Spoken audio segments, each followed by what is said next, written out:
Hi everyone, welcome to this tutorial about adverse selection. We are going to go over a series of statements and tell whether they are true, false, or uncertain in light of the adverse selection phenomenon. First, a quick reminder about what adverse selection is about.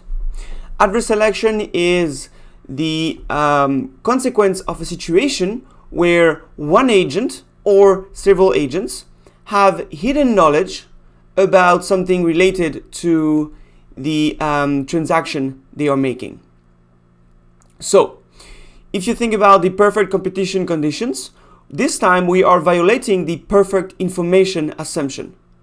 Here, information in particular is going to be asymmetric in the sense that one party will have all the relevant information, whereas the other might not have access to all of this information. With the market for lemons, we saw that because of this gap between information, the outcome might be less than Pareto efficient, and sometimes we might even witness a total market failure. Let's start with the first statement. Adverse selection is a market failure that occurs when individuals have information about the good that they sell but cannot communicate this information to the market. Well, that's true. It's pretty much the definition I just gave. If you think about the lemons market, the fact that owners of good cars, peaches, cannot sell their high quality cars constitutes a market failure. The problem these sellers face is that they know something about the car which buyers care about, namely the quality, but cannot credibly communicate this information to a buyer.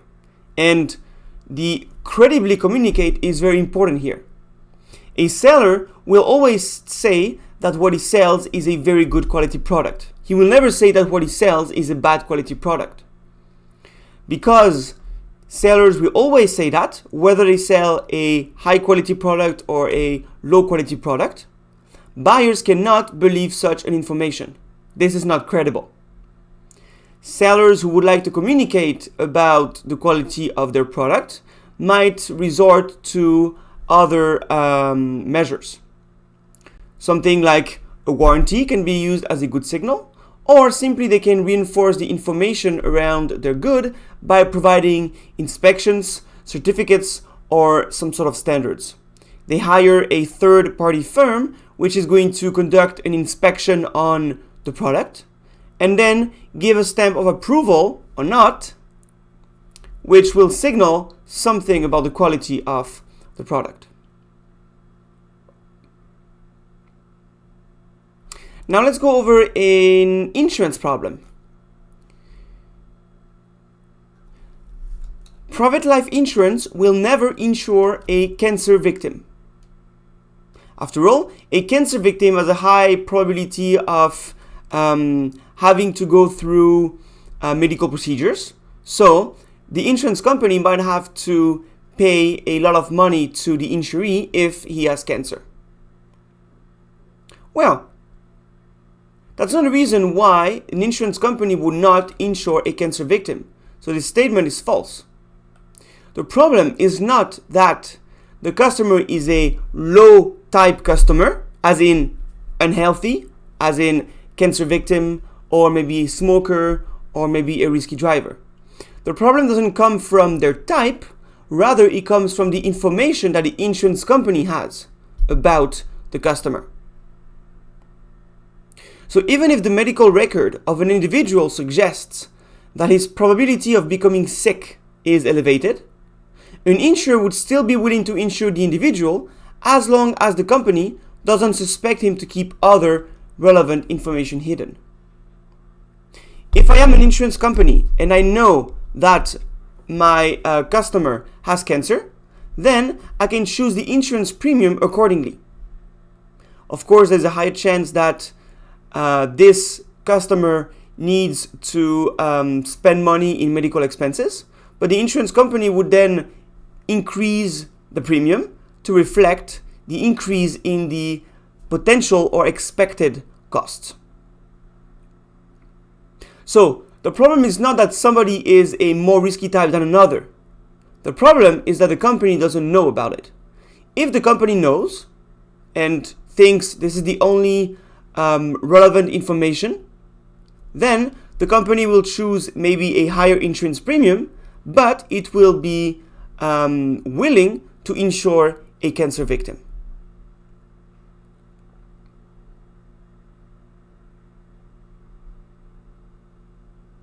Now, let's move on to the banking sector. The reason private banks will ask for a collateral is adverse selection. Banks want to avoid attracting customers with a high default risk. That is an uncertain statement. So, a collateral in a loan contract is an asset that will be seized by the bank if the borrower is unable to repay his debt. So if you go to the bank and ask for a mortgage loan, for instance, 25 years, 3%, you want to buy a house or an apartment, the bank might also ask a collateral as part of the contract in the form of maybe the actual good you plan to buy, to acquire. So if you buy an apartment, the bank can say, well, I'm lending you the money to buy this apartment, and if one day you cannot repay your loan, the apartment will become the bank's property. So, asking for collateral could be a way to limit adverse selection. It could be a way to select good borrowers by exposing bad borrowers to a high risk of losing their asset.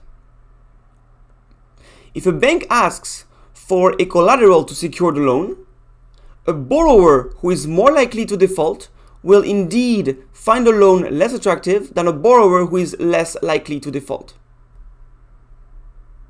So if you know that you are a good borrower, a collateral should not be a problem for you because you will never be in default.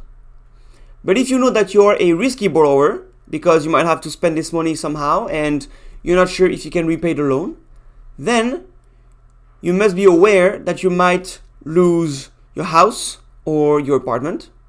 And so that might make you more reluctant to get a loan.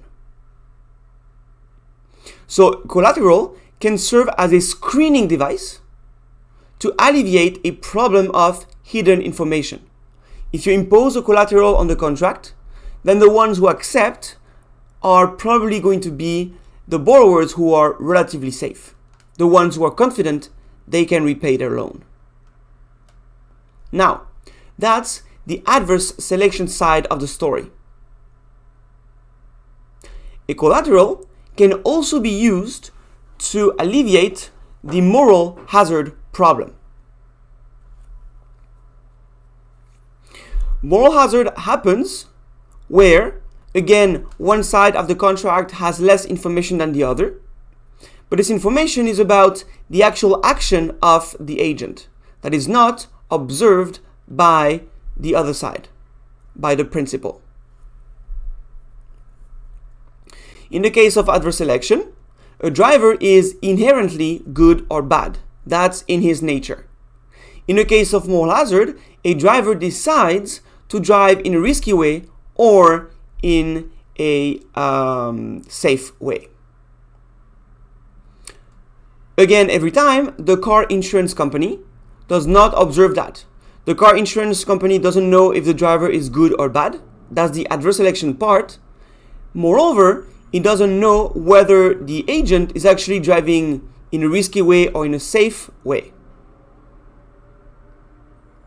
So, a collateral can be a way to discipline the actions of the borrower once the loan contract is signed.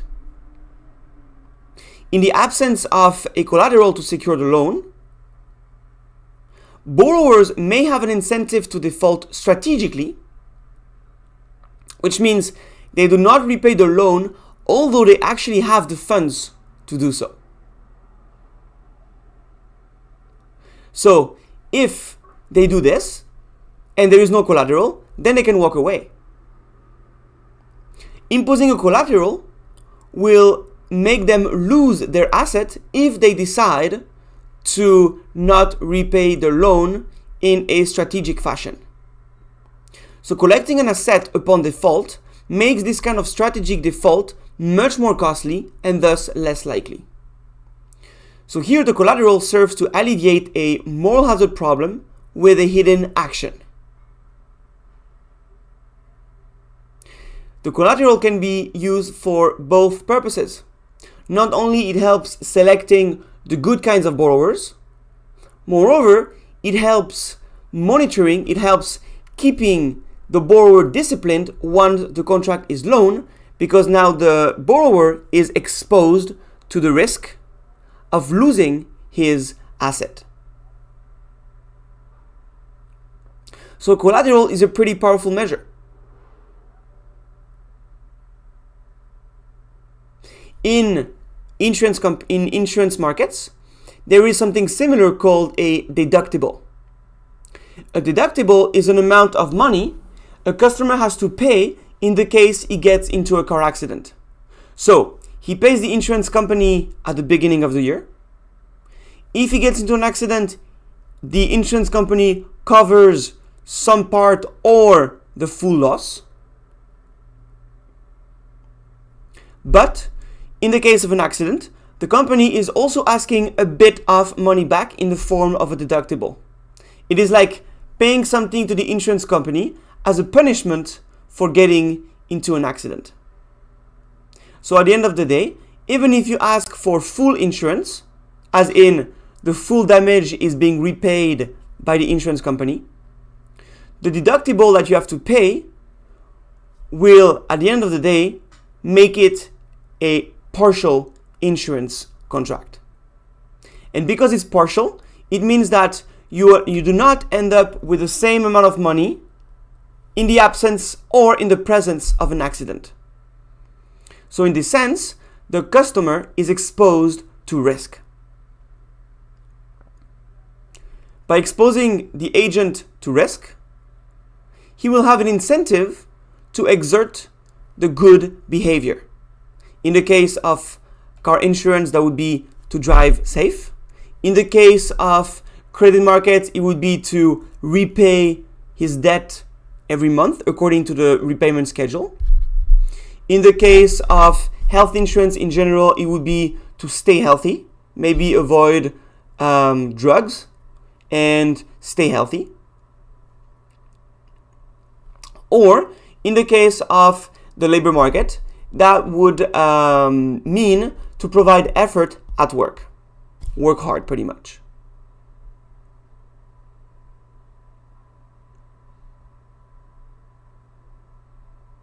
Now, let's change markets again.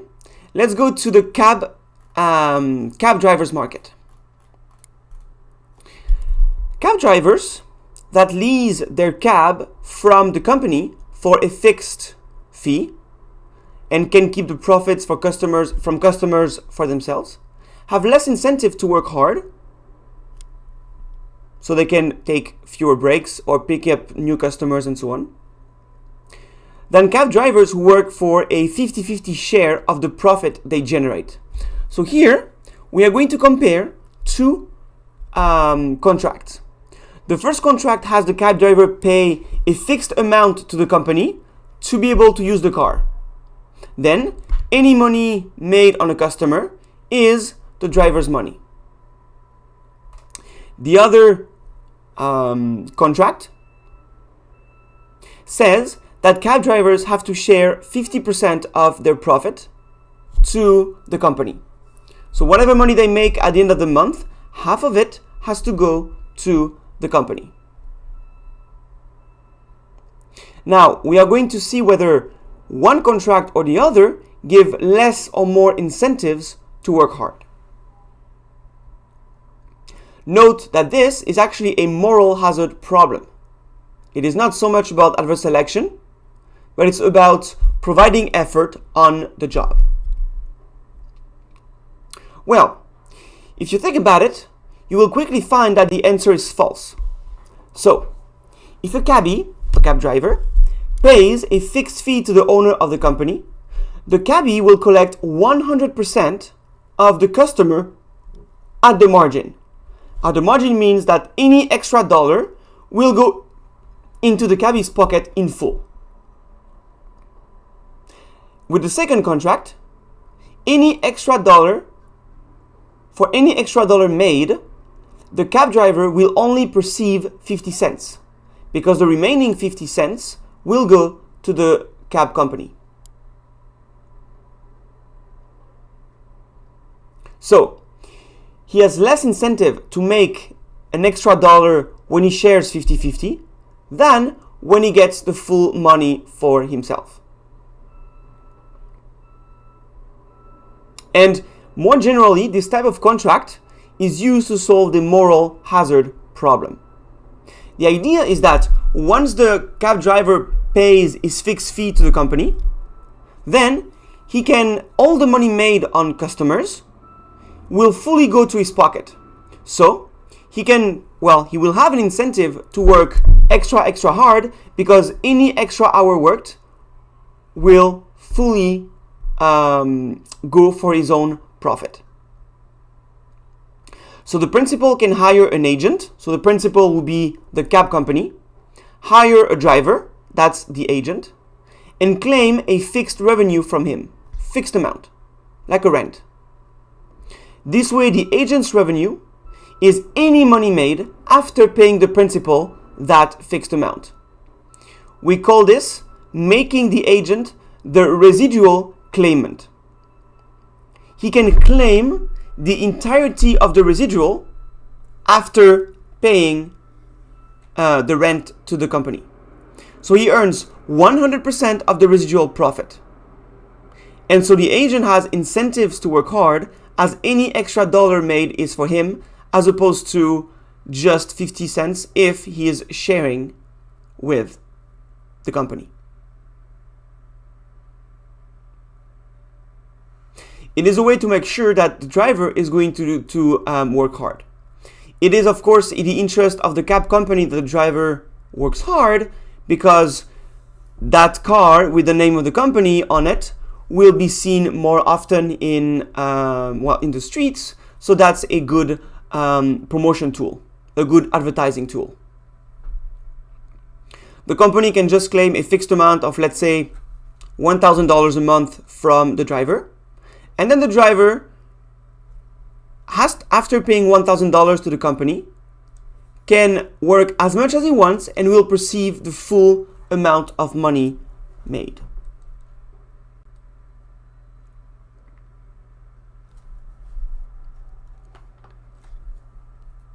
Now, let's go back to adverse selection, and in particular to the topic of signaling.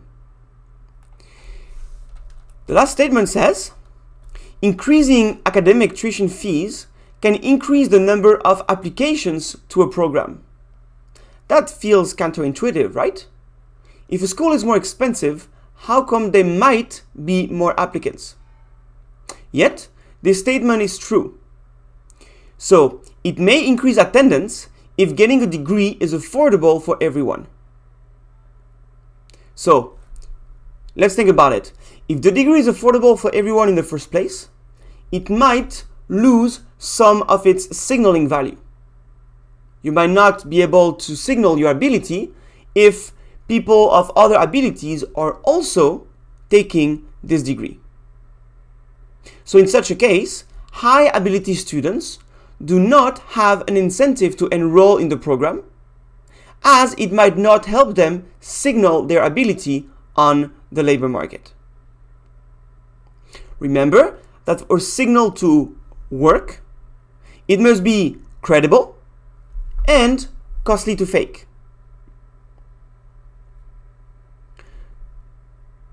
So, by increasing tuition fees, it will make the degree maybe too costly for low ability students, because the overall cost of acquiring a degree will be higher for low ability students versus high ability students. So, high ability students might want to acquire it to signal their ability. So, this is related to the general idea of making a program selective. In general, increasing the selectivity of a program can help make the degree a better signal, as high ability students will take it or will be enrolled in it. Think about, in particular, schools or programs that add little value to the student's ability. There are such programs, and they're mostly based on reputation and on network.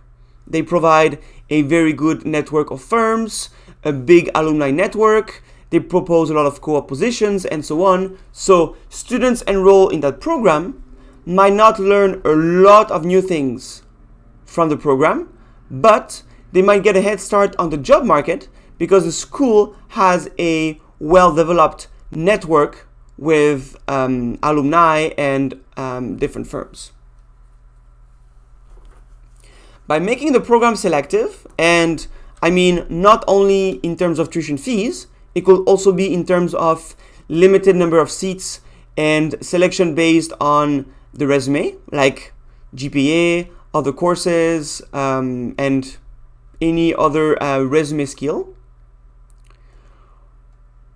will make the degree more interesting for high ability students who will get enrolled, and high ability students are more likely to be enrolled in such programs, so they can use the program as a signal of their ability. Typically the story goes as, oh, the student went studied in this program. Only a few people are selected in this program, so that student must be smart. And this is how you get a program, an academic program, to signal the ability of students. Many schools are actually playing on that.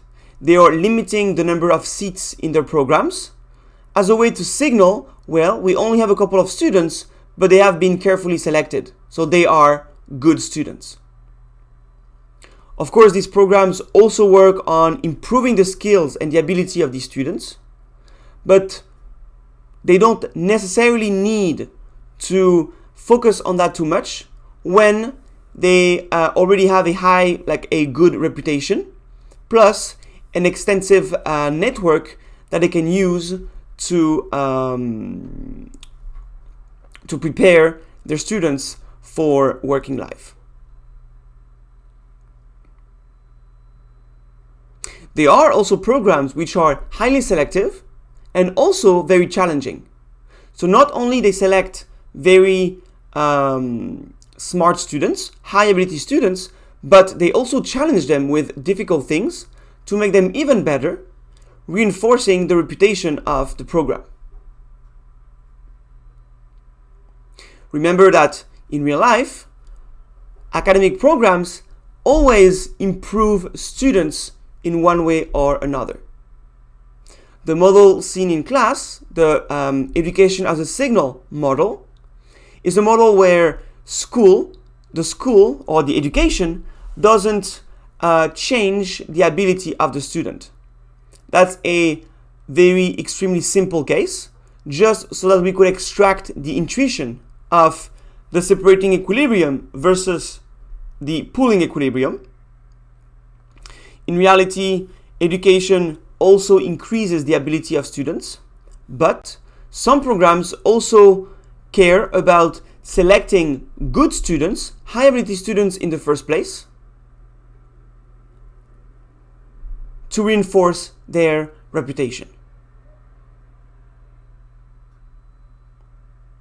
So, let me summarize what we saw in adverse selection. One party has an information that the other party doesn't. In general, the agent is the one with the information, and the principal, who writes the contract, is the one missing this information.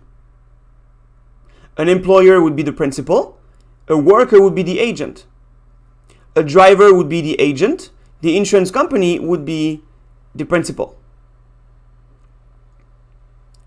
The banker would be the principal, the ones that proposes the loan, and the borrower would be the agent. Every time, the agent is the one having hidden knowledge about himself, and sometimes the agent wants to communicate this knowledge and say, hey, I'm a good borrower, I'm a high ability student, I'm a good worker. But sometimes they do not want to reveal this information. A borrower which is risky, as in likes to burn money at the casino and gamble, doesn't want the banker to know about that, because in this case the bank will charge a higher interest rate. A bad driver by nature doesn't want to know the insurance company that he is a bad driver. Otherwise, the insurance company would increase the insurance premium. A low ability worker doesn't want to tell the employer that he has a low ability. Otherwise, he would get paid a lower wage. Because of this information mismatch, it is possible that some goods are not sold on the market, some contracts are not being signed, because the party that doesn't have the information will use an expectation of the agent, of the type of the agent, which might result in a price that is too high for the high type agent, the good type, and so only the bad type agents will accept the transaction, which is why we call it adverse selection. The adverse type might be the only one being selected in equilibrium. In order to solve this market failure, there has been many different responses coming either from governments or from private firms. Firms in general want to signal something about the quality of their good, so they can use advertising, warranties, certifications.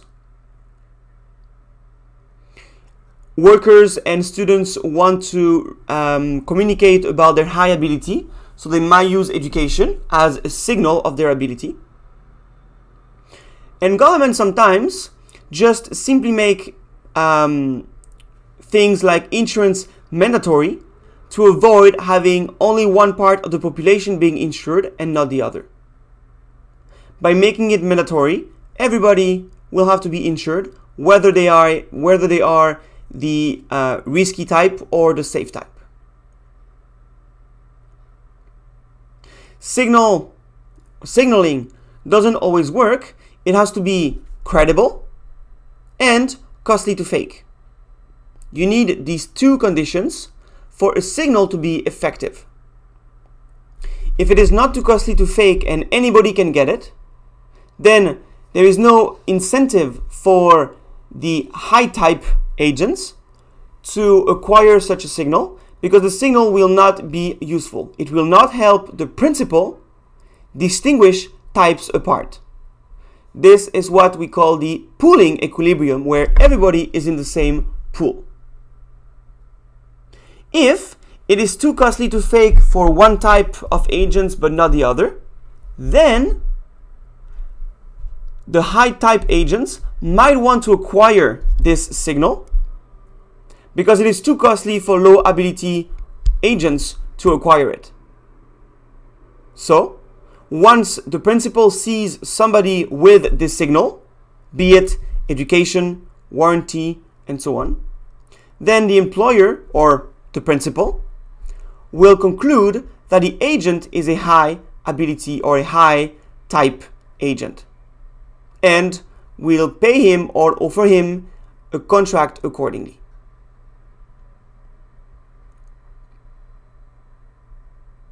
There are many other cases of adverse selection, and those are cases that you will probably encounter throughout your life.